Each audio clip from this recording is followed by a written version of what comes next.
Hello everyone, welcome और welcome back to my channel. आज मैं इस डिज़ाइनर सर्कुलर गाउन की कटिंग एंड स्टिचिंग बताऊंगी, जो कि मैंने एक साड़ी से बनाया है और इसको 382 में मैंने परचेस की थी। पार्टी वेयर ग्लिटर साड़ी है ये, तो गाउन का लुक भी पार्टी वेयर ही आ रहा है। आप जानते होंगे साड़ी में 5 मीटर फैब्रिक रहता है, तो पूरा 5 मीटर यूज नहीं होगा, 3.5 या 4 मीटर में बन जाएगा। साड़ी को अभी मैंने साइड रख दिया और अब इस लाइनिंग के कपड़े में मैं पहले मार्किंग और कटिंग कर लूंगी। लाइनिंग के लिए मैंने क्रेप का कपड़ा लिया है और इसको विथ वाइज एक बार इस तरह से फोल्ड कर देना है और इसको 12 इंच तक फोल्ड करूंगी मैं, क्योंकि बस्ट मेरा 40 इंच है। इसका फोर्थ भाग हुआ 10 इंच प्लस 2 इंच मैंने मार्जिन लिया है इसमें। अभी गाउन की टॉप पार्ट की कटिंग करेंगे, तो उसके लिए जितना भी टॉप पार्ट का रेडी लेंथ होगा उससे 2 या 3 इंच एक्स्ट्रा लेना है। जैसे कि मेरा 14.5 इंच है, तो मैंने 17 इंच तक ले लिया है इसको। अभी यहाँ ऊपर में शोल्डर के लिए मार्क करेंगे, तो जितना भी शोल्डर है उसका हाफ लेते हैं हम।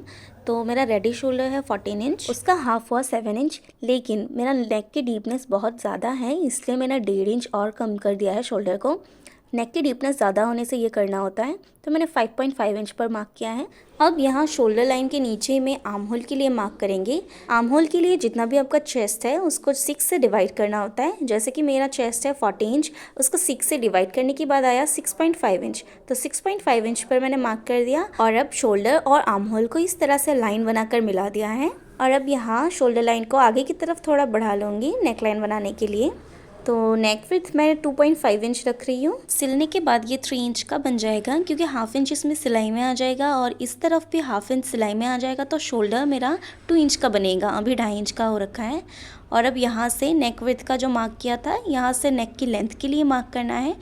तो नेक का लेंथ मैंने 9 इंच का रखा और यहाँ नीचे की तरफ नेक का विड्थ 2.75 इंच का रख रही हूँ मैं। 2.5 इंच से थोड़ा सा ज़्यादा कर दिया यहाँ पर, ऊपर से थोड़ा सा कम और नीचे में थोड़ा ज़्यादा इसलिए रखा क्योंकि पहनने के बाद ऊपर से थोड़ा सा फैलता है उसके लिए। फिर इसको ऊपर से नीचे ऐसे लाइन बनाकर बॉक्स टाइप में बना लिया और यहाँ पर हल्का सा गोलाई दे के राउंड शेप बना लेना है।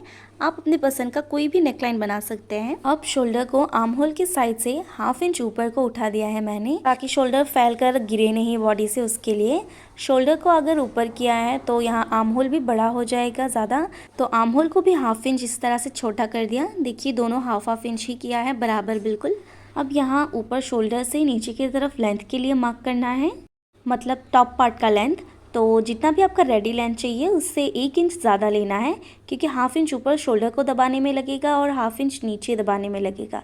और अब यहाँ आर्म होल की लाइन में बस्ट के लिए मार्क करेंगे, तो जितना भी बस्ट है उसका 4th भाग लेना है। जैसे मेरा 40 है तो मैंने 10 इंच तक मार्क किया है और फिर इसको इस तरफ आर्म होल में मिलाकर बॉक्स टाइप में बना लेना है।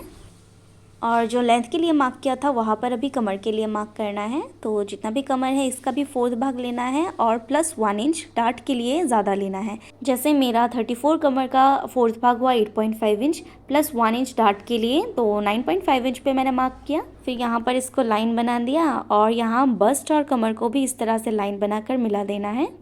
और फिर यहाँ कमर में डार्ट के लिए मैंने 4 इंच पर मार्क किया है और डार्ट की लेंथ मैंने 3 इंच रखा है। और इसको यहाँ पर लाइन बनाकर यहाँ ऊपर में क्रॉस बना दिया, क्योंकि बीच में से फोल्ड कर कर यहाँ हाफ इंच दोनों तरफ सिलाई में आकर देखिए पूरा 1 इंच का डार्ट आएगा हमारा। अब यहाँ साइड की मार्जिन लेंगे, तो बस्ट में देखिए यहाँ 2 इंच मार्जिन लिया और कमर में भी 2 इंच का ही मार्जिन लिया और इन दोनों को इस तरह से मिला देना है। और फिर आर्म होल की भी मार्किंग कर लेंगे हम। यहाँ से हल्का हल्का बढ़ाकर आर्म होल का गोलाई दे देना है और यहाँ कॉर्नर में पूरा 1.5 इंच का लिया है मैंने। इस तरह से इसको मिलाकर हल्का सा गोलाई दे देना है। अब पूरे में इसी मार्किंग के ऊपर हम कटिंग कर लेंगे।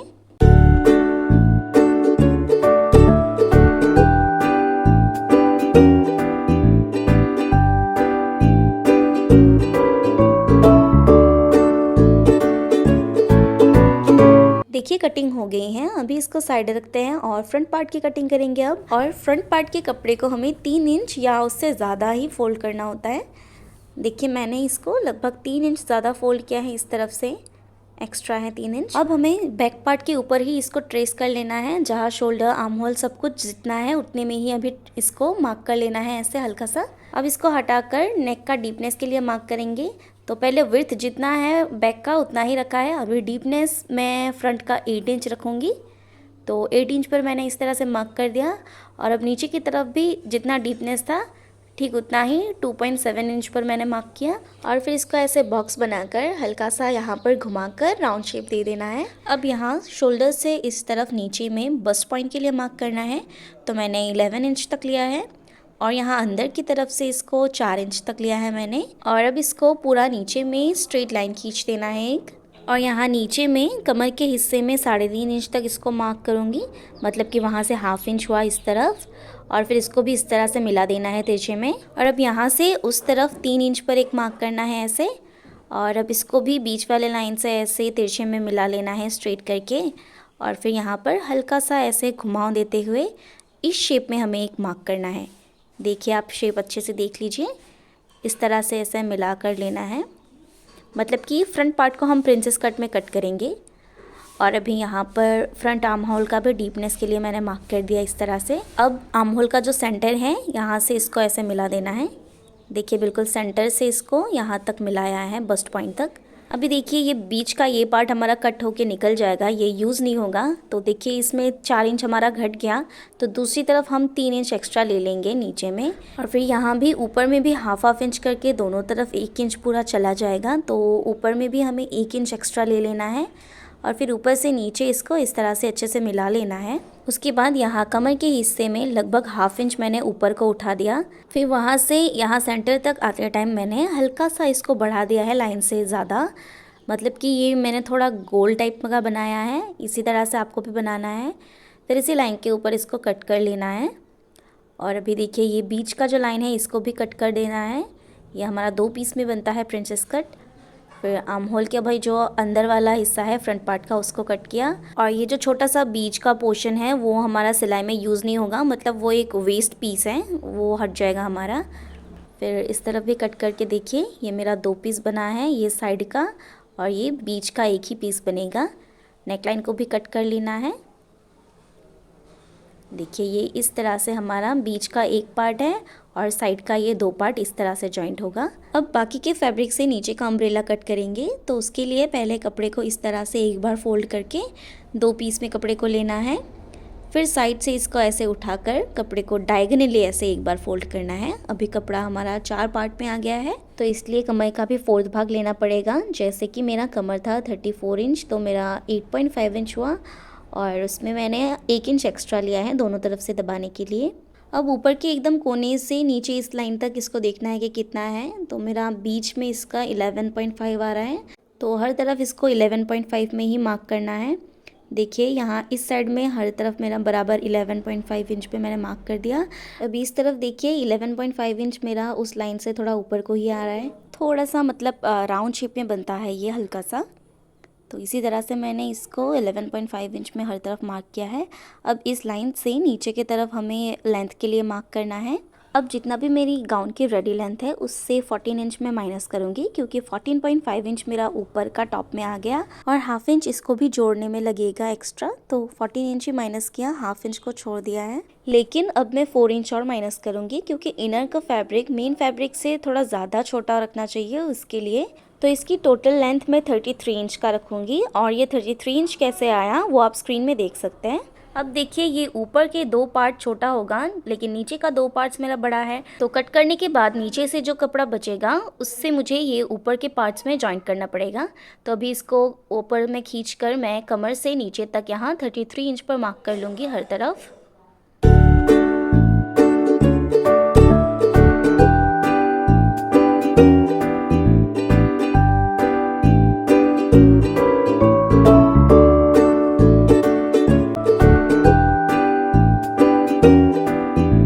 देखिए ये मार्किंग मेरा हो गया है। अब इस मार्किंग के ऊपर नीचे में भी और ऊपर में भी कमर में इसी मार्किंग के ऊपर हम कट कर लेंगे।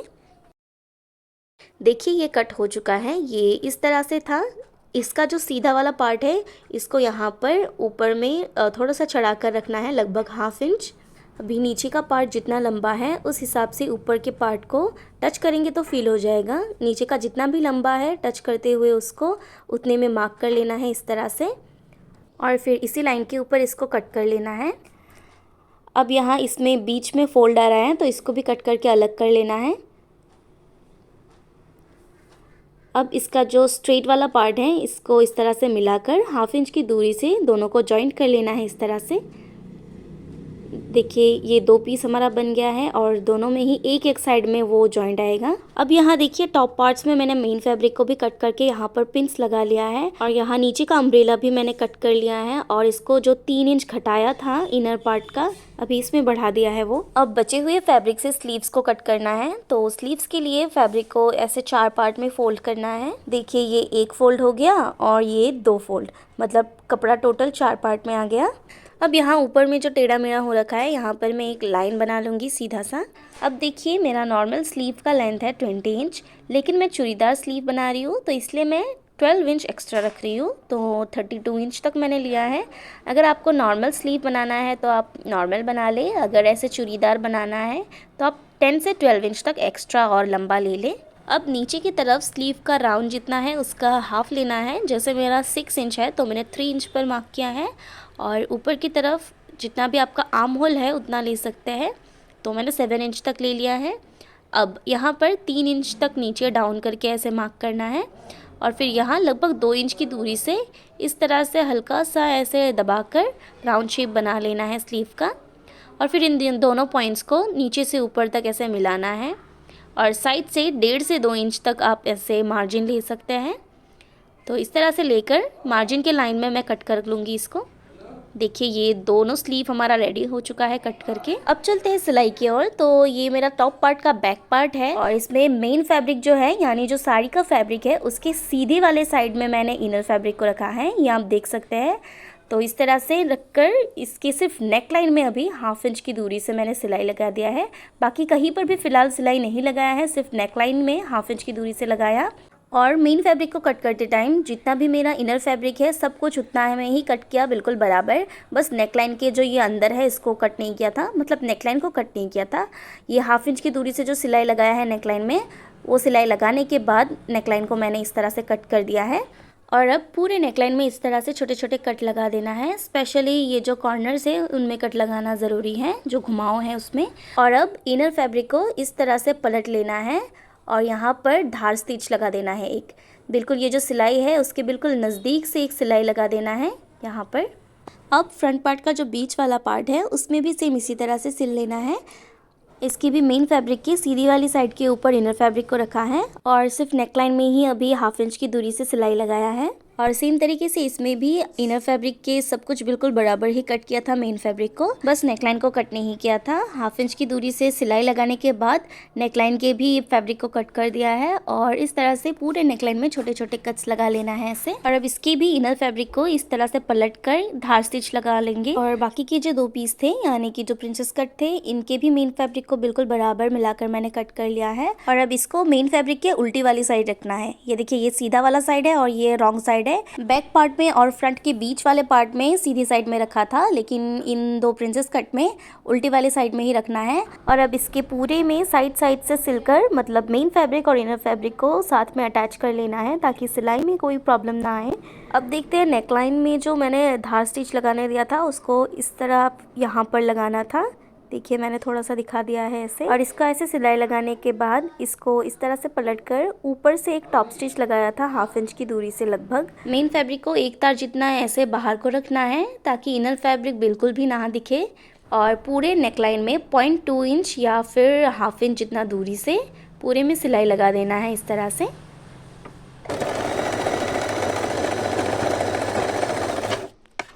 तो पूरे में मैंने ये टॉप स्टिच दे दिया है और अभी देखिए ये कुछ इस तरह से दिख रहा है, ये रहा सिलाई। और अभी इसमें पूरे में साइड साइड से सिलाई लगाकर यहाँ शोल्डर, आर्म होल और पूरे में इनर फैब्रिक और आउटर फैब्रिक को एक साथ जोड़ देना है सिलाई लगा के। देखिए मैंने इस तरह से सिल दिया है और इस तरफ ये कपड़ा थोड़ा सा ज़्यादा निकला हुआ है। दूसरी वाले साइड में मेरा बिल्कुल बराबर ही हुआ था। कपड़ा मेरा स्ट्रेचेबल था तो खिंचाई में सिलाई के टाइम कहीं कोई बड़ा हो गया है तो उसको मैं ट्रिम करके मिला लूँगी। और बैक पार्ट में भी देखिए मैंने नेकलाइन में टॉप स्टिच लगाया है और डार्ट भी लगा दी है और साइड में भी लॉक कर दिया। और सेम तरीके से देखिए ये फ्रंट पार्ट को भी सब कुछ कर लिया है। अब इसमें प्रिंसेस कट को जॉइन करना है तो ये इस तरफ आएगा और दूसरा वाला पीस दूसरी तरफ आएगा। और इनमें भी मैंने मेन फैब्रिक और इनर फैब्रिक को साइड साइड से सिल के दोनों को अटैच कर लिया था। अब देखिए प्रिंसेस कट और बीच वाले पोर्शन को दोनों की सीधी तरफ एक दूसरे की ओर फेस करते हुए ऐसे रखकर पूरे में इस तरह से सिलना है और फिर ये पलट कर इस तरह बनेगा। दूसरे वाले पीस को भी इस तरह से पलट कर रख के इसी तरह से सिलना है। अब देखिए ये फ्रंट पार्ट मेरा रेडी हो चुका है और ये कुछ इस तरह दिख रहा है। अभी ये जो नीचे की तरफ ये एक्स्ट्रा कपड़ा निकला हुआ है, इसको फिक्स करने के लिए हम यहाँ ऊपर में साइड से एक टॉप स्टिच लगा देंगे, जैसे कि नेकलाइन में लगाया था सेम उसी तरह से। फिर इसका भी काम पूरा हो जाएगा। अब ये जो नीचे का अम्ब्रेला है, इसमें देखिए जो ज्वाइंट करके एक साइड में लंबा करना था, मैंने ज्वाइंट कर दिया है। दोनों में मैंने इसी तरह से ज्वाइंट कर दिया है। अब इसके ऊपर मेन फैब्रिक के अम्ब्रेला को रखना है और इसका जो सीधा वाला साइड है वो मैं ऊपर को रख रही हूँ और दोनों की कमर को मिलाकर कमर में 1/2 इंच की दूरी से स्टिच लगाना है। इसी तरह से सिलकर इसको टॉप पार्ट के कमर के साथ इस तरह से मिलाकर 1/2 इंच की दूरी से सिल लूंगी। एक के ऊपर एक, दोनों की सीधी तरफ एक दूसरे की ओर फेस करते हुए ऐसे रखना है और फिर 1/2 इंच की दूरी से पूरे में सिल लेना है। स्टिच के बाद इस तरह से पलटने के बाद इसका ऐसा लुक आएगा। तो देखिए ये मेरा जॉइंट हो चुका है और यहाँ कमर में भी जो एक्स्ट्रा कपड़ा था नीचे की तरफ, उसको मैंने ऊपर से टॉप स्टिच देकर फिक्स कर दिया है, जैसा कि गले में और प्रिंसेस कट में किया था। और बैक पार्ट में भी अम्ब्रेला को मैंने जॉइंट कर दिया है। अभी फ्रंट और बैक पार्ट दोनों की सीधी तरफ एक दूसरे की ओर फेस करते हुए ऐसे रखकर शोल्डर में यहाँ 1/2 इंच की दूरी से सिलकर शोल्डर को जॉइंट कर लेना है। अब इसको इस तरह से खोलकर यहाँ दोनों तरफ शोल्डर में ऐसे स्लीव्स को भी अटैच कर देंगे। तो देखिए स्लीव्स को मैंने अटैच कर दिया है इस तरह से। अब इसको उल्टी तरफ में लेकर साइड की जो मेन फिटिंग होता है उसको भी लगा देना है। एक तरफ तो फिटिंग का मार्किंग ऑलरेडी रहेगा, सेम उसी तरह से दूसरे साइड में भी ले लेना है और स्लीव्स को ऐसे मिलाकर स्लीव्स से होते हुए पूरा नीचे तक फिटिंग की सिलाई लगा लेना है। आप चाहे तो कमर के नीचे से अस्तर को अलग करके और मेन फैब्रिक को ऐसे अलग करके सिलाई लगा सकते हैं, या तो पूरा एक साथ भी सबको लगा सकते हैं। मैंने सबको साथ में सिलाया है और देखिए ये मेरा कंप्लीट रेडी हो चुका है। पीछे बैक में मैंने डोरी भी अटैच की है, पतली डोरी, और इनके टैसल की वीडियो मैं अलग से डालूंगी। और देखिए नेकलाइन में मैंने कुछ स्टोन्स भी लगाए हैं और नीचे की तरफ मेरे इस फैब्रिक में फोल्ड करने की बिल्कुल ज़रूरत नहीं थी। अगर आपको करना है तो आप थोड़ा थोड़ा करके 2 बार फोल्ड करके या पीको भी कर सकते हैं। Well, thank you so much for watching. Video अच्छा लगा तो please like and subscribe the channel.